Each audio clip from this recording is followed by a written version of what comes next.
Hello everyone, welcome to Edu Centrum. और आज का जो हमारा टॉपिक रहेगा वो रहेगा आदित्य एल वन मिशन। और चलिए फिर शुरू करते हैं इस लेक्चर के बारे में। सो आदित्य जो है ये इसरो का बहुत ही मतलब अच्छा मिशन है, जिसके अंदर की सोलर जो सूर्य है उसकी स्टडी की जाएगी। ठीक है। So let's begin this lecture. And आपको कोई डाउट्स रहते हैं तो please mention in comment section. ठीक है।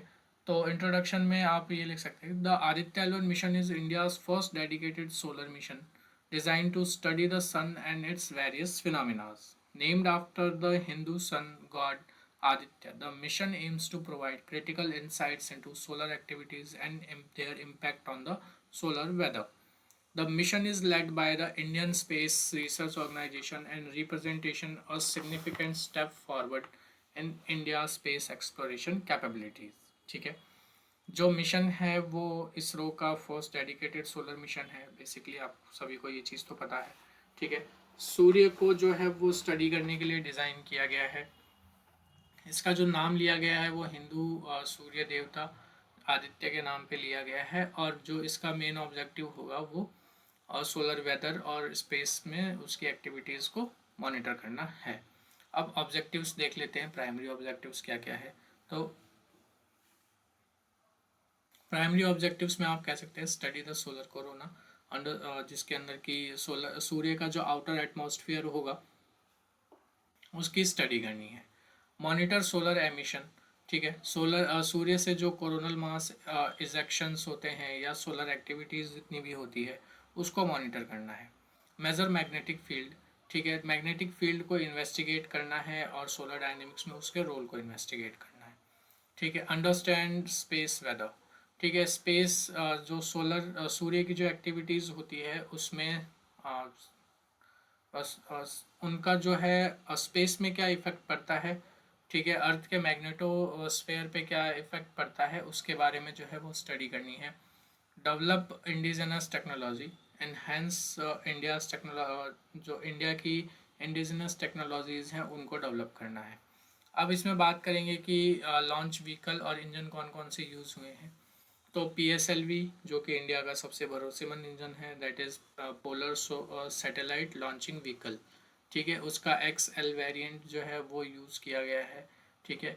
PSLV इंजन के बारे में बता दें कि इसकी सक्सेस रेट काफ़ी ज़्यादा हाई है। ठीक है। इंजन के बारे में अगर आप यूज़ करोगे, मतलब लॉन्च इंजन के बारे में अगर आप पता करोगे तो PSLV जो है वो एक सॉलिड और लिक्विड प्रोपल्शन सिस्टम का इंजन है, जिसका जो फर्स्ट स्टेज होता है वो सॉलिड रॉकेट मोटर पे काम करता है और सेकंड स्टेज जो होता है वो लिक्विड विकास इंजन है। ठीक है। जो थर्ड और फोर्थ स्टेज की बात करेंगे तो थर्ड स्टेज जो है वो सॉलिड और लिक्विड, जो थर्ड स्टेज है वो सॉलिड स्टेज और फोर्थ स्टेज जो है वो लिक्विड प्रोपल्शन के ऊपर काम करती है। ठीक है। तो बेसिकली आपको ये एक सीक्वेंस में याद होना चाहिए कि फर्स्ट स्टेज जो है वो सॉलिड रॉकेट मोटर के बारे में है, सेकंड स्टेज जो है वो लिक्विड विकास इंजन है, थर्ड और फोर्थ स्टेज में सॉलिड और लिक्विड प्रोपल्शन का यूज़ किया जाता है। ठीक है। अब बात करते हैं टेक्नोलॉजी और इंस्ट्रूमेंट्स की। तो सबसे पहले जो टेक्नोलॉजी इसमें यूज़ की गई है वो की गई है visible emission line coronagraph, that is VELC technology. Purpose क्या है? सोलर कोरोना या कोरोनाग्राफ से आप आइडिया लगा सकते हो कि सोलर कोरोना की जो है वो इमेजेस को ट्रैक करना, क्लिक करना और फिर उससे रिजल्ट्स निकालना। ठीक है। तो इसका जो मेन पॉइंट रहेगा कि जब सोलर की कोरोना की इमेजेस, मतलब सोलर कोरोना जब आएगा तो वो उसके जो स्पेस होगा उसको यहाँ पे ब्लॉक करके देन उसको स्टडी करेगा। ठीक है। अब बात करते हैं next, solar ultraviolet imaging telescope, that is suit to capture high resolution images of sun into the ultraviolet spectrum. अब इसमें जो मेन पॉइंट है वो ये है कि इसमें सभी अल्ट्रा वायलेट्स रेज को ना टारगेट करके कुछ स्पेसिफिक रेज होंगी जिनको ये टारगेट करके और उनकी फ़ोटोज़ जो है वो क्लिक की जाएगी। फिर आता है ASPEX Aditya solar wind particle experiment. ठीक है। इसके अंदर क्या है कि प्रॉपर्टीज़ हैं सोलर विंड पार्टिकल्स को स्टडी करने के लिए। ठीक है। ये पार्टिकल डिटेक्टर मेज़र करेगा सोलर विंड के जो कॉम्पोजिशंस होंगे कि उसमें कौन कौन से पार्टिकल्स हैं। ठीक है। फिर आता है plasma analyser package for Aditya, that is पापा। ठीक है, तो इसका काम रहेगा कि सोलर विंड के एनर्जी कॉम्पोजिशन और उसके डिस्ट्रीब्यूशन को जो है वो एनालाइज करना। ठीक है, मेजर करने के लिए इलेक्ट्रोस्टैटिक एनालाइजर्स और फेराडे कप्स का यूज़ किया जाएगा। ठीक है, फिर आता है सोलेक्स। ठीक है, solar low energy x ray spectrometer. ठीक है, टेक्नोलॉजी जो यूज़ करेगा वो ये है कि एक्सरे, जो लो एनर्जी एक्सरेज होंगे सोलर कोरोना से जो इंजेक्ट होते हैं, तो उनको स्टडी करेगा। इसी तरह से आएगा हाइलेक्स। ठीक है, हीलियोक्स बोल दो।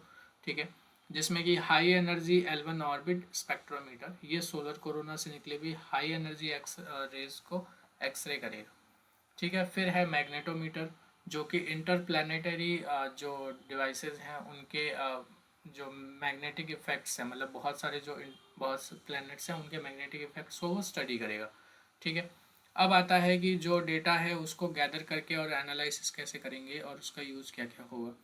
ठीक है, डेटा आदित्य L1 के द्वारा जितना भी लिया जाएगा वो सारा जो है अर्थ पे भेजा जाएगा, और फिर साइंटिस्ट जो है उसको एनालाइज करेंगे, और उनका पर्पस क्या रहेगा एनालिसिस का, अंडरस्टैंडिंग द सोलर डायनेमिक्स, जिसके अंदर की सोलर सूर्य से उसकी जो सोलर फ्लेयर्स है या फिर जो कोरोनल मास इजेक्शंस होते हैं उसके बारे में जो है वो स्टडी करेंगे।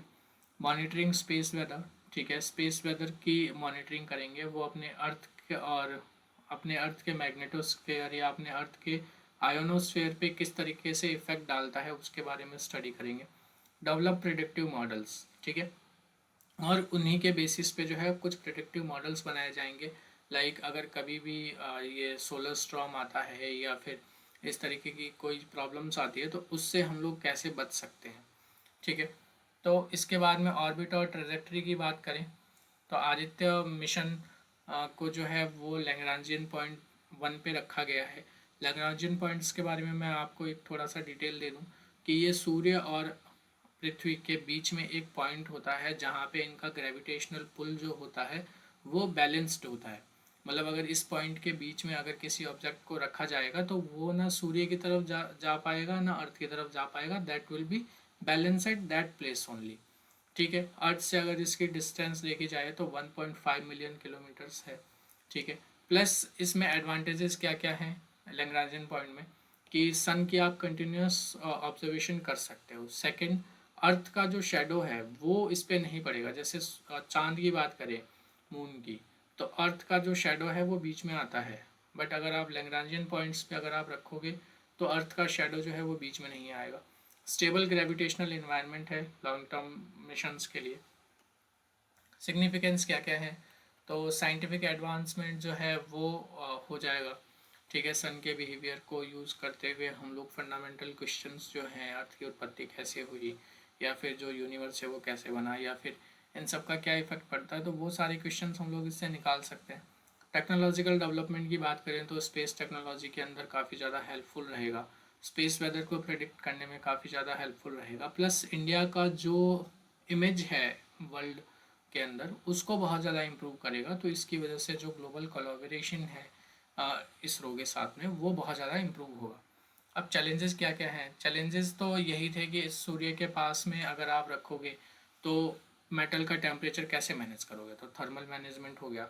सेकंड, उससे जो रेडिएशंस निकलती है वो डिवाइस को डैमेज कर सकती है, तो उसके लिए रेडिएशन हार्डनिंग यूज़ की गई है।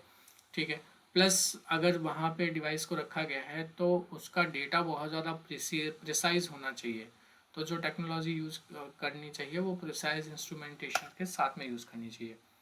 तो इनोवेशंस क्या क्या किए गए इसके अंदर, कि एडवांस थर्मल कंट्रोल सिस्टम इसमें लगाए गए। ठीक है, रेडिएशन शील्डिंग कर दी गई और हाई रेजोल्यूशन की इमेजिंग भी की कर दी गई। फ्यूचर के जो इम्प्लीमेंट के इम्प्लीकेशंस हैं वो क्या क्या हैं, तो फ्यूचर इम्प्लीकेशंस में आप पढ़ सकते हैं कि the success rate of Aditya L1 mission will pave the way of future solar missions and contribute to the deeper understanding of the sun and its impact to the solar system. It will also enhance India's position into the global space community and inspire future generation of scientists and engineers.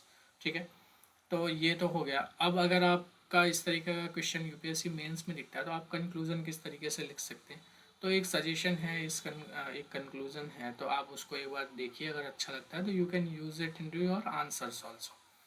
The Aditya L1 mission is a landmark achievement for Indian space program, representing a significant step forward in solar research. With its advanced technology and comprehensive suites of instruments, the mission is poised to provide valuable insights into Sun's behavior and its impact on the space weather. The mission not only advances scientific knowledge but also showcases India's growing capability in space exploration and technology. तो ये conclusion आप लिख सकते हैं। And I hope कि आपको ये lecture जो है वो अच्छा लगा होगा। अगर अच्छा लगता है तो प्लीज़ चैनल को लाइक शेयर एंड सब्सक्राइब कीजिए। एंड अगर आपको किसी नए टॉपिक पर कोई वीडियो चाहिए तो you guys can also comment, और हम जो है उस पर नया वीडियो लेके आएंगे। सो पढ़ते रहिए। Happy learning. Thank you everyone for joining.